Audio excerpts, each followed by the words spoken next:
Hey there. Day 210, 365 days towards racial change. My name is Tomlins Nyback, and we're here discussing black issues in America, how we fit in, how we grow, if we're moving, stagnant. Um, are we the brave of the home of the brave? Are we the free, the land of the free? Huh? If you're black and that is your experience, that is how you are getting along, I'm glad you're here. Uh, this project goes against the grain of that thought. Well, yeah, I found I talk to black people who think they are included and all this stuff. I thought I was at a certain level, but when we see how far down the rabbit hole we can go, or when we engage or uh, try to live, move, and breathe as our white counterparts, we may get some resistance. There may be some issues involved with that. So how's your thinking? Just how's your mind? We say if we want change or this, that, it begins in the mind. Something has to happen in our mind. And for black folks, to get our head wherever we are in the spectrum in America's landscape, to get our head around um, even some of these concepts here may be a challenge. Wasn't for me because I had already been beat up and bounced around, marginalized and stuff, and being embedded in certain white communities, you know, until the stuff hits the fan, and then I'm like, wait a minute, these my white counterparts are doing the same thing. Why isn't this working for me? What's the difference? Even me, my denial didn't think it was my black skin. But I'm thinking about now, my black skin, their white skin, has been more a factor, more numerous times than I can count through life, where uh, I've been in places where people let certain white behavior go on, but prevent me from doing the exact same behavior. Not anything more or less, no special needs or anything, the exact behavior. I've rented a lot of rooms and houses and stuff like that. And I was in a white house, ironically, uh, pun intended, joke intended. And holiday time came, and um, before the holidays came, the white landlady had issues. Um, she seemed to point to some issues of me drinking. I better not drink, you know. She said that to no one else, none of the other white tenants in the house, but I better not drink. And I'm too lame, I'm caught up, and like I shouldn't be drinking anyway. I already kind of knew I shouldn't be drinking, so it wasn't an issue. But for some reason, the issue came up, and she was very sharp and pointed about that. But when the holidays came around, the white guy in the house, oh, he had his little bottle of wine. He'd keep his wine out there and stuff. Not a word, not a peep. It's not alcohol. It's not an alcohol-free house. It's the black man, and I was the only black man in the house. The black man in the house can't drink. Very problematic. Very problematic. I see it now, you know. And In sexual assault circles nowadays, when a woman comes out, or a victim or a survivor comes out and says, I've been sexually assaulted, the default response is belief. You know, before trials, evidence, interviews, all that, this survivor, this victim is believed first and foremost, because they're the ones that determine whether the sexual boundaries have been crossed, um, you know, whether they've been coerced, manipulated. That they define that, and that's where um, law enforcement things begin along those lines. I think it should be the same for black folks. I've been discriminated against, you know, first and foremost, and I'm the one who determines that, you know. Don't go your legislation and your law books and such and such, you know, because by like the sexual assault survivor, once you get through all the bureaucracy, um, the survivor, the victim, turns out and looks like the perpetrator, you know. Instead of focusing the attention on the perpetrator, they go through, put the victims through all this uh, confusion, you know. I launched an investigation into some of this stuff with another organization I was with. I knew I'd get lip service. I wasn't expecting it to go anywhere. I just wanted to push back a little bit because of what they did. It was very obvious what they did because I was black, and I determined that. I know what it is, and especially now with this project and stuff like that. Yeah, I know more often than not, it's the black man in the room, you know, that needs, can't let him get too high, up there too far, above us, you know. The mind, the white mind, how does the white mind, you know, what is it like to have a mind of privilege and stuff where it's just uh, as easy to keep a black person down as it is to walk across the park. It's supposed to be. That's how things are, right?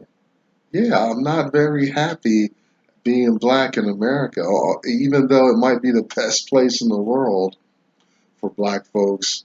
Uh, it's not. It's got America has its issues, you know. And one of my biggest arguments is that the problems are embedded in the fabric of what defines this nation as a nation, and that's our Constitution. We got James Madison's notes, him and Thomas Jefferson brainstorming, and how the language, the explicit language, is buried as the document becomes more public and is presented to the world, but they couldn't escape it fully, you know. Black marginalization is there in what makes this nation. Like, if this is the rule book of the nation, within these rules, I'm saying is black marginalization.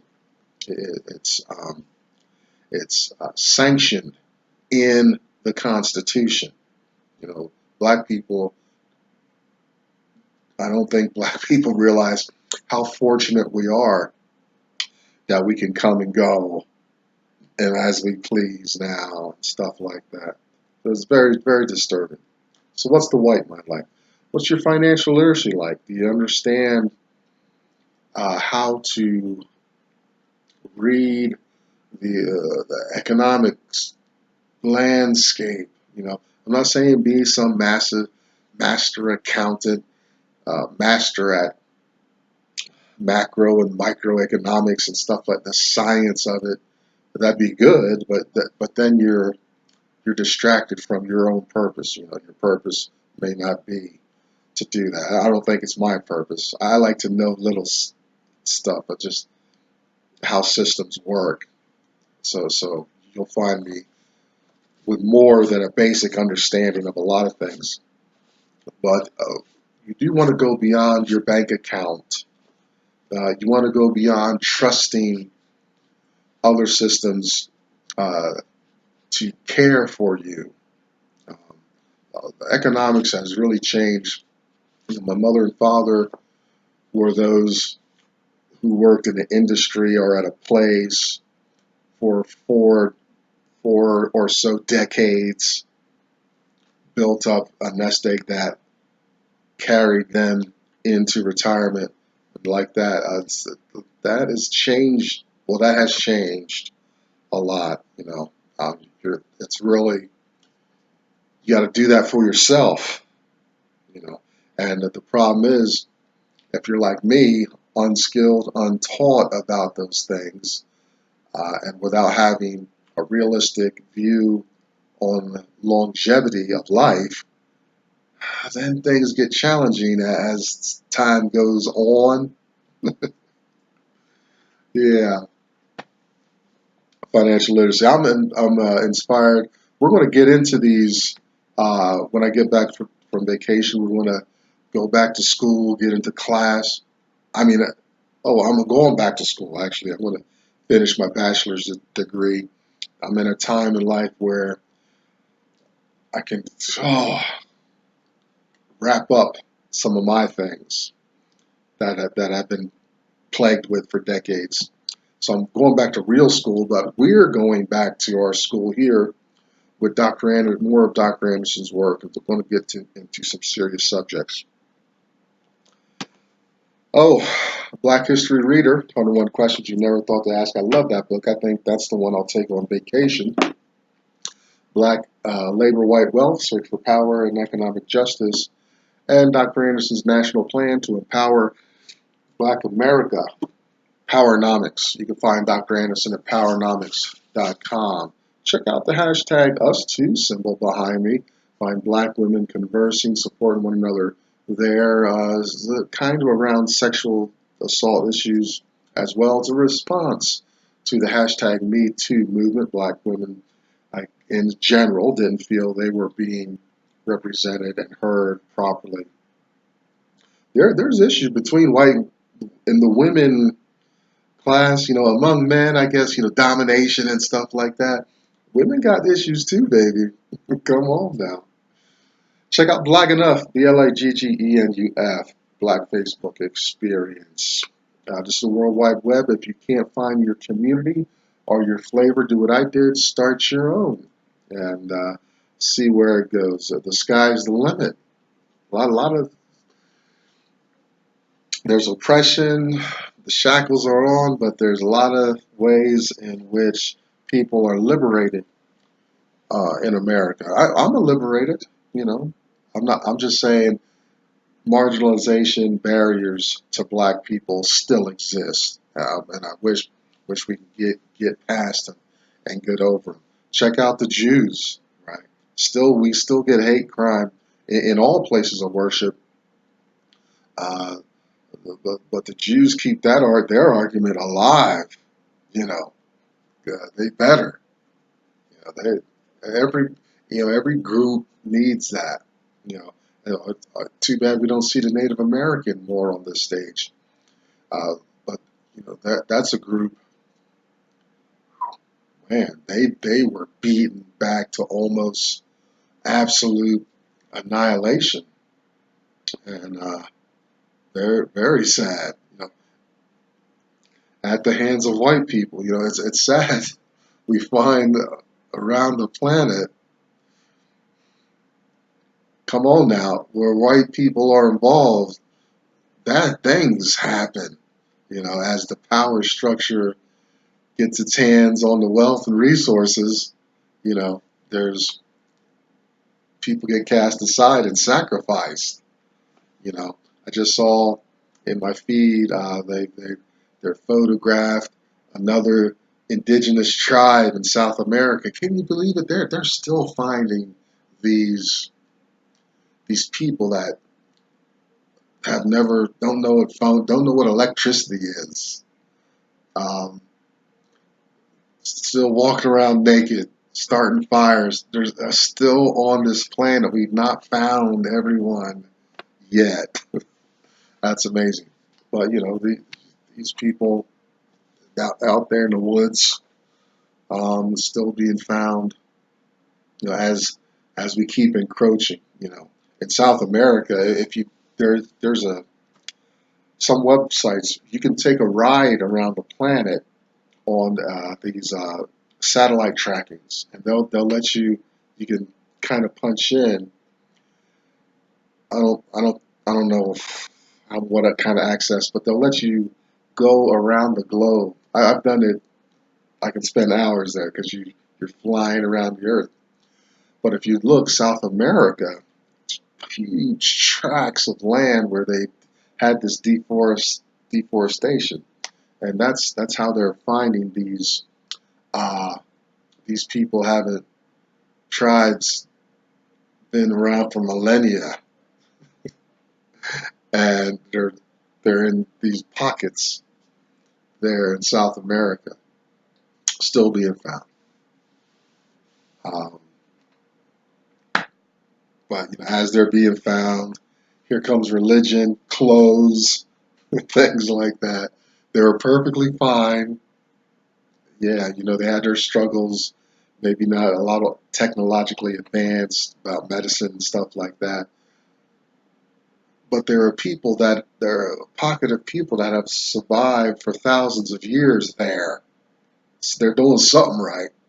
Leave them alone maybe and see what happens. Here we go. I'm wasting time here. Day 210, Uncle Tom's Cabin, Chapter 24, Foreshadowings, Part 2. We're going to finish up this chapter. Time we got left. Um, Eva's, she's pointed heavenward and all that. She's starting to have mature talk with her mother and Saint Clare. Now, what we zoom in, she's feverish. She's been continually feverish over a long period of time. Not good. And I know when I had pneumonia that I almost died from, I had a sustained fever of 103 degrees, came very close to dying. Eva, as she's resting her head on her father's lap, he says, "Look, Father, it's no use. I'm leaving." And she says, Eva says, "Look, I want to get out of here anyway. If we've understood Eva at all, we understand that this is an individual who's just not wiring humanity well, right? I get along in so many areas of life. I'd probably be much richer, wealthier right now if I would just fall in line with the status quo, be heartless and um, careless with resources, and be very self-centered and narcissistic. I'd probably be so far.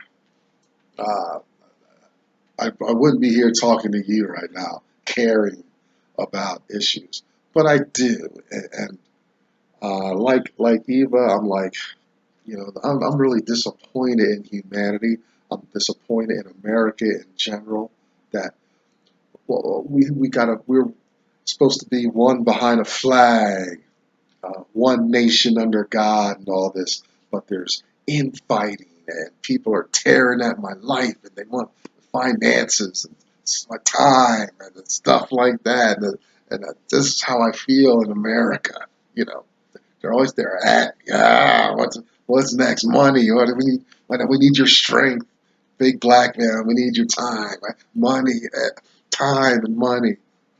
That's how I feel, man. Damn. You really think I want to crawl out of bed, work through the middle of the night, just so I can have space to do this, play music, stuff like that. I was like, that's that's not the America I was led to believe in. That's not the life I was choose to believe in.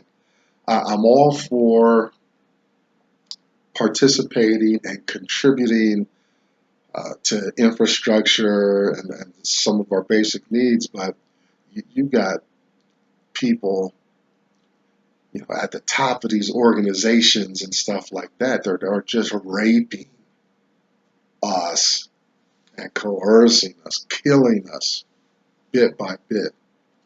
He was like, yeah, I'm out of here. I don't want to be part of this.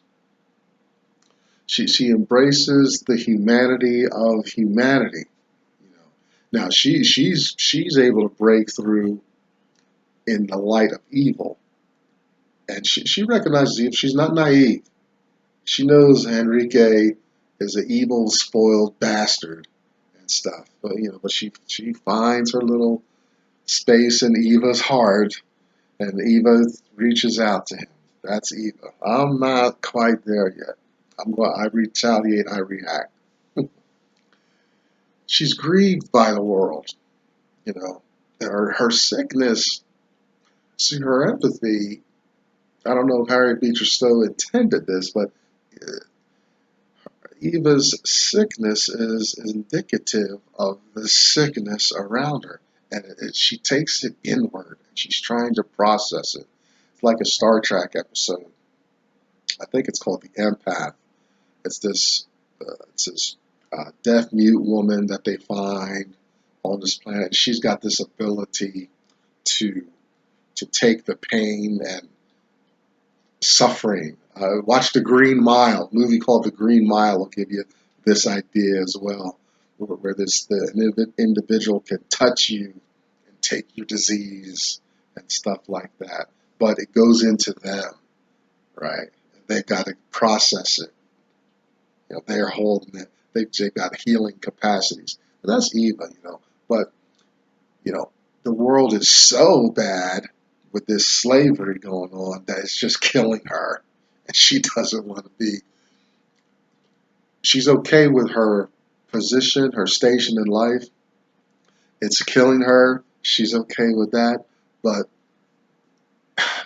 it's this never ending well, the slough of despond in her life. If you read Christian, The Pilgrim's Progress, and Christian and Pliable is one of their first hurdles on their way to the celestial city is the slough of despond.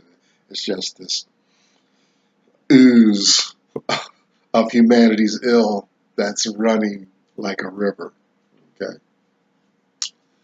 and she wants her father to emancipate the slaves. She's already talked about she'd get her own ranch and start teaching the slaves and start empowering these people so that they could live self-determined lives. Right, and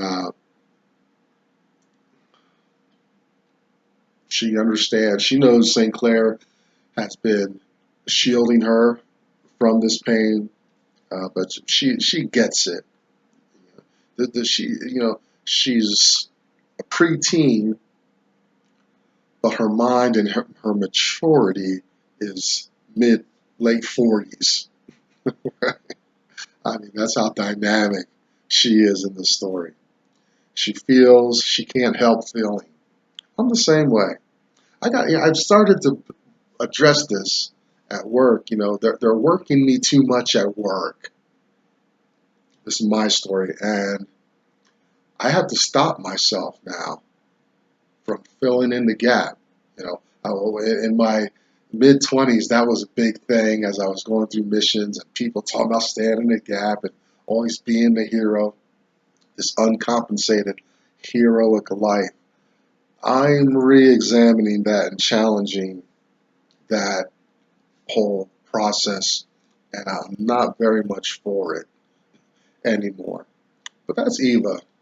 You know, she she knows she's being shielded and stuff. She can't help feeling. She can't help but being in there. The story of Prue. Prue's murder, hearing that Prue had to listen to her child starve to death. Oh man, you gotta, and stick with me to the end of the book because we're gonna. I'm trying not to be a spoiler alert, but you gotta read the whole book, and there's some very interesting things at the end of this book. Uh, it's reflecting on a lot of these tragedies that we've come to so far. She's like, look, I don't know what you white folks are doing, but black folks have family values. They care. They want to be with and all this. You know, this man Tom that I have this connection with, we've taken him from his family. Dodo, Henrique's private personal slave, he had a family and stuff. Like, why you like, ew, I'm part of this white group that tears apart other human families for their own benefit, to exploit other people. Uh, you know, I'm part of this white um,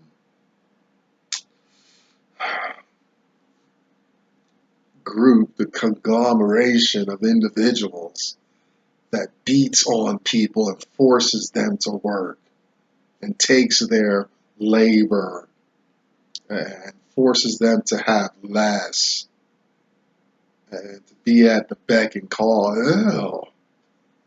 Like, if all things were equal, I feel like Eva is saying, like, if all things were equal in the world, then it'd be tolerable.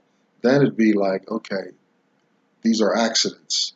These are unfortunate circumstances. But she's trying to say, look, these are intentional um, forces at play, doing this intentionally.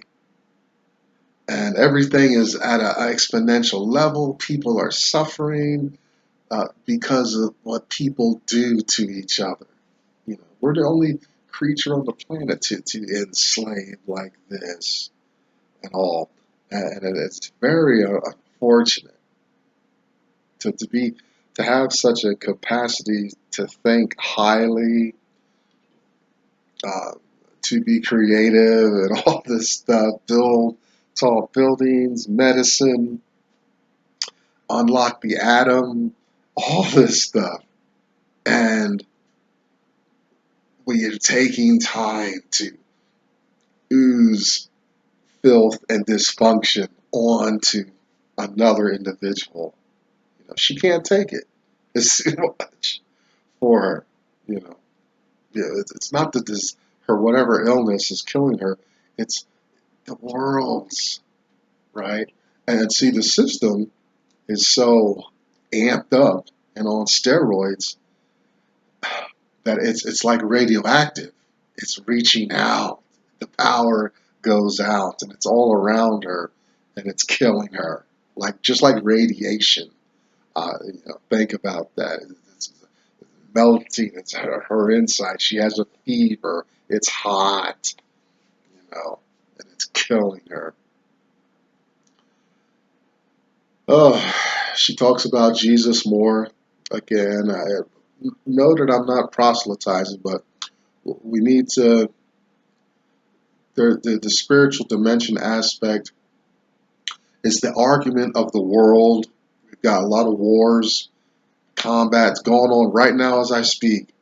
All religion has its aspect of religion, greed, and all this stuff, but different philosophies about God go on. Eva is mentioning Jesus again, Jesus' house, how she wishes he would come with her right now to be there. Now, and Eva says it as though she's been there, that she spent some time there, and her cheeks are burning and stuff. And St. Clare's, his heart's broken. He says, "No, I'll come back. I'll come later." He knows she's leaving before him, so he says he'll come later. And the chapter ends with St. Clare being meditative about his mother, her um, affinity to embrace the humanity in others, and how she